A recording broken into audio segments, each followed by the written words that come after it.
ponto é, as pesquisas não observaram o desempenho do bolsonarismo. Não observaram. Isso é visível. Não, foi o que eu comentei aqui no início. Esse é o ponto. Foi esse o ponto. A pesquisa acertou. É engraçado que eu projetei aqui, né? Quando eu não quis apostar que ia ter segundo, que eu falei que ia ter segundo turno, não quis apostar que ia acabar no primeiro, eu projetei o quê? 48,5. Foi essa o meu palpite. Eu falei que o Lula ia terminar com 48,5, exatamente com o que ele tá terminando. E por que eu projetei isso? Por causa das pesquisas. Não é porque eu tenho bola de cristal, não é porque eu sou um gênio, não é porque eu sou um cara da estatística, é porque eu li as pesquisas e eu também, com base na minha intuição, pensei, olha, vai ser um pouco abaixo do que os mais otimistas calculam, vai ficar ali na base, 48,5.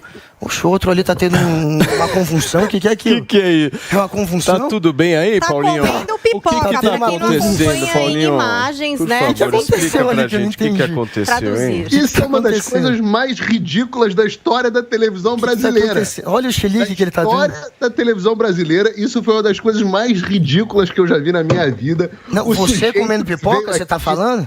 Que foi ridículo mesmo, eu concordo. Eu no peito pra dizer que IPEC e Datafolha eram os institutos mais confiáveis do Brasil, que eram os institutos que ele confiava, chamou todo mundo que apostei 48,5 eram uma fraude, chamou todo mundo de terraplanista. E você segue sendo um.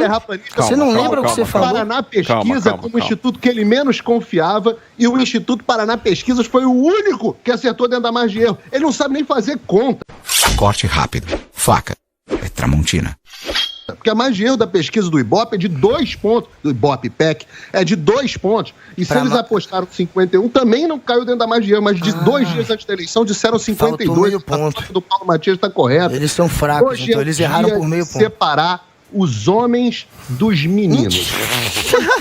Separar quem faz análise política de quem é leitor tá de jornal. Cara que trouxe a brasa, jornal e propagandista de narrativa de imprensa. Hoje é o dia. É a hora das crianças chorarem na cama porque é local quente. Senhora, que cara Quem disse aqui que confiava, tá aí, pode chamar o VAR, todo mundo, isso vai virar, eu não tenho dúvida que isso vai circular na internet, vão fazer milhões de cortes. Podem pegar os dias, onde Paulo Matias pergunta pro Guga quais são os institutos de pesquisa mais confiáveis. E os institutos de pesquisa mais confiáveis, segundo o Guga, são IPEC e Datafolha. Justamente os institutos que mais erraram. E PESP também, você esqueceu de mais um que eu confio. São 3 que eu citei. Só que é o contrário. É exatamente o do Antônio Lavareda também confia. Aquele levantou mais desconfiança foi justamente Paraná Pesquisas. Eu vou seguir a linha do presidente Bolsonaro e falar sobre a derrota da grande mentira, porque isso precisa ser feito em detalhes e eu peço desculpas porque eu vou ter que me deter aqui em números, tá? E aí nós precisamos passar, porque isso precisa ser esfregado na cara da imprensa todos os dias a partir de agora. Todas as análises feitas foram feitas com base em pesquisa. Inclusive um jornalista de uma outra emissora estava falando, será que nós jornalistas não estamos nos baseando demais nessas pesquisas? E eu acho que os jornalistas mais honestos estão fazendo essa análise em vez de dizer que acertaram, que estavam corretos o tempo inteiro. Então você pega, por exemplo, vamos começar por São Paulo. Eu vou falar, por enquanto, só de Senado. Vamos pegar São Paulo. Estou aqui com as notícias abertas na minha tela. Datafolha. Votos válidos. Márcio França lidera a disputa com o Senado em São Paulo com 45%. 45%. Na sequência, Marcos Pontes com 31%. Qual foi a realidade? Márcio França teve 36, de 45 para 36. E o Marcos Pontes teve de 31 para 49. Se você jogar búzios, você vai ter uma chance muito maior de acertar o resultado do que o Datafolha em São Paulo. Agora vamos aqui para o Espírito Santo. Espírito Santo, IPEC, outro instituto predileto aqui do nosso amigo. Rose lidera com 44% dos votos válidos para o Senado. Magno Malta tem 37%. Resultado final, qual foi? Magno Malta, 41,95% e Rose de Freitas, 38,17%. Quase que ao contrário do que o IPEC disse. Vamos continuar. Claro, é importante falar desse caso do Amazonas. Omar Aziz, segundo o IPEC, teria 34% dos votos e Coronel Menezes estaria 5 pontos atrás com 29%. No final das contas, o Omar Aziz realmente teve mais votos, mas a diferença foi de 1,4%. O que aconteceu foi que o Omar Aziz foi eleito pelo IPEC. Os eleitores certamente acharam que talvez não tivesse chance o Coronel Menezes e o Omar Aziz acabou eleito pelo IPEC. A influência do IPEC... O Paulo Eduardo Martins. Eu vou chegar. O Paulo Eduardo Martins é uma das cerejas do bolo. E vamos falar sobre ele agora. IPEC no Paraná. Votos válidos. Álvaro Dias tem 41%. 41%. Sérgio Moro tem 35%. E Paulo Martins tem 14%. Reparem, 2 semanas atrás, aqui neste programa, no Morning Show, eu falei, eu acho que o Paulo Matias tem chance de levar ao Senado. E aí, o bobalhão, só você acredita nisso? Só você acredita nisso. Nossa, resultado final. Hoje, né? Paulo Matias não participou. Paulo Matias, foi eleito. Paulinho Pesquisa saiu meio destruído. Saiu. Paulo Martins teve 29,12%. Repito, IPEC disse que ele teria 14%. Ele teve mais do que o dobro do que o IPEC disse que ele teria. Sérgio Moro terminou em primeiro lugar com 33,50% e o Álvaro Dias 23,94%. Assim, é um mundo paralelo, mas vamos continuar. Rio Grande do Sul. Pesquisa para Senado no Rio Grande do Sul. Olívio, 36%. Mourão, 28%. Ana Amélia, 27%. Mundo Real, Mourão, 44,11%. Será que alguém está prestando atenção, hein? Olívio Dutra, 37,85%. Se você prestasse atenção, você ia falar menos bobagem a partir de agora. Vamos lá, peraí. Você ia falar bem menos bobagem a partir de agora. Termina aí, tá chato. Vamos lá, vai lá, Paulo. Sentar aí no cantinho, pegar, anotar para você aprender para a próxima edição. Deixa ele só trazer os dados. Hamilton Mourão, 40... Vou repetir, só para o Google é devagar, então vou ter que repetir. Olívio... IPEC, pesquisa do IPEC. Olívio 36, Mourão 28, Ana Amélia 27. Resultado, Mourão 44, Olívio 37 e Ana Amélia 16. Mais de 10 pontos de diferença para Ana Amélia e certamente para o Mourão. Não acabei. Tocantins. Olha a loucura do Tocantins.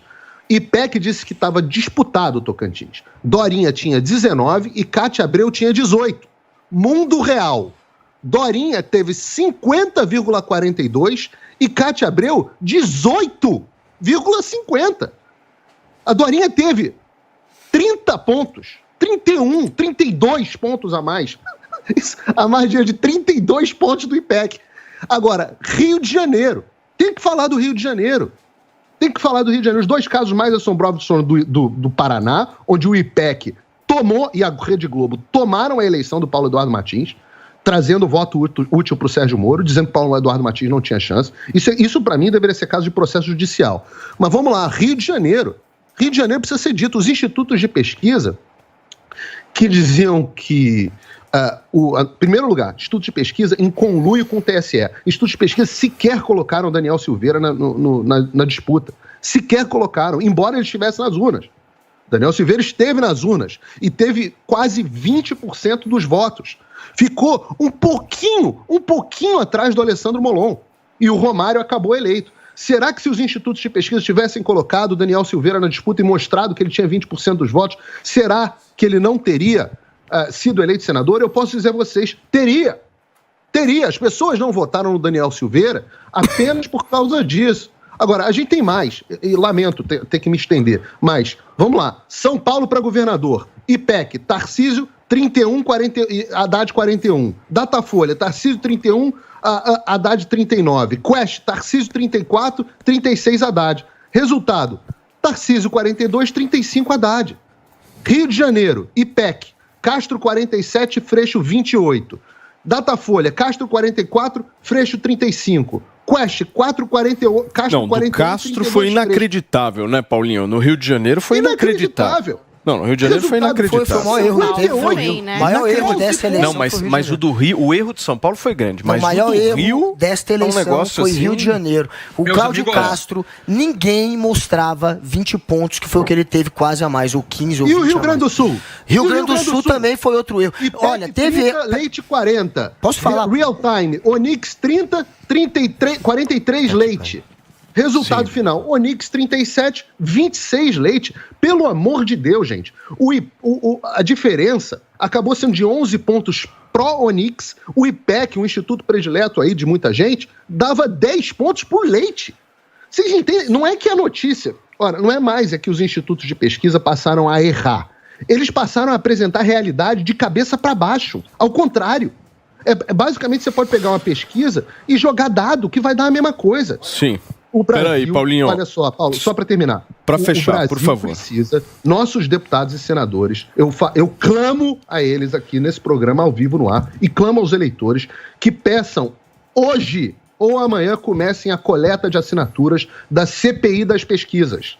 Isso é influência indevida no processo eleitoral brasileiro. Isso não é... Todos os erros foram em favor da esquerda. Todos. Isso não é acidental. Isso não é acidental e precisa ser investigado. Vamos lá, vou fazer bom uso desse direito de resposta. Então vamos lá. Primeiro, fazendo comparação entre o que foi dito aqui no programa a respeito da Brasmarket, do Datafolha e IPEC, porque isso ilustra bastante o estado atual da imprensa. Eu sempre fui fã, Paulo Matias, do Paulinho Pesquisa. Já falei isso no nosso grupo, já falei isso no ar, já falei isso várias vezes. Eu acho que nós deveríamos trazer todas as pesquisas e deixar o eleitor decidir quem tem mais credibilidade. Todas. Eu nunca disse que confiava na Brasmarket. Eu disse que, aliás, para mim, a Brasmarket e o Datafolha tinham o mesmo valor. A diferença é que eu já sabia que o Datafolha não funcionava. O Brasmarket eu ainda não conhecia. Tentar fazer equivalência entre o que eu disse e o que o outro disse aqui, que confiava no Datafolha e no IPEC, é mais uma desonestidade intelectual de quem errou basicamente tudo que disse aqui no ciclo eleitoral e agora ainda quer pagar. Direito de estava resposta. Certo, igual um pombo jogando xadrez que caga no tabuleiro e depois diz que venceu. Ele não consegue Paulinha, segurar o palavreado, ele é muito bom educado. Obrigado, querido. Peraí, vamos lá. Desliga aqui o microfone pra mim. Vamos lá, Paulo. Eu não submeto a você, querido. Senta aí quietinho no teu canto. Paulinha, você sabe por que eu trato você com respeito? Porque eu acho você intelectualmente honesta. E essa é a diferença. Essa é exatamente a diferença. Todas as perguntas que você faz aqui, elas são carregadas de curiosidade em relação à realidade.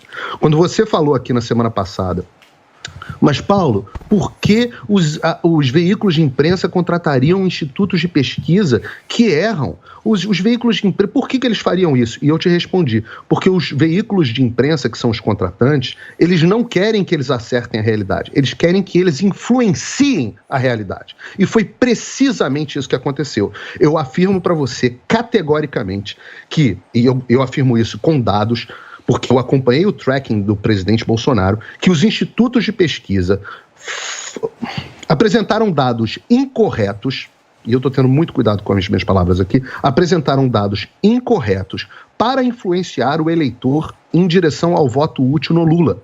Caso os institutos de pesquisa não tivessem feito isso, o Lula terminaria numericamente atrás do Bolsonaro no primeiro turno. A única razão pela qual o Bolsonaro não terminou à frente do Lula no primeiro turno foi justamente pela influência dos institutos de pesquisa que desidrataram o Ciro Gomes de forma assombrosa.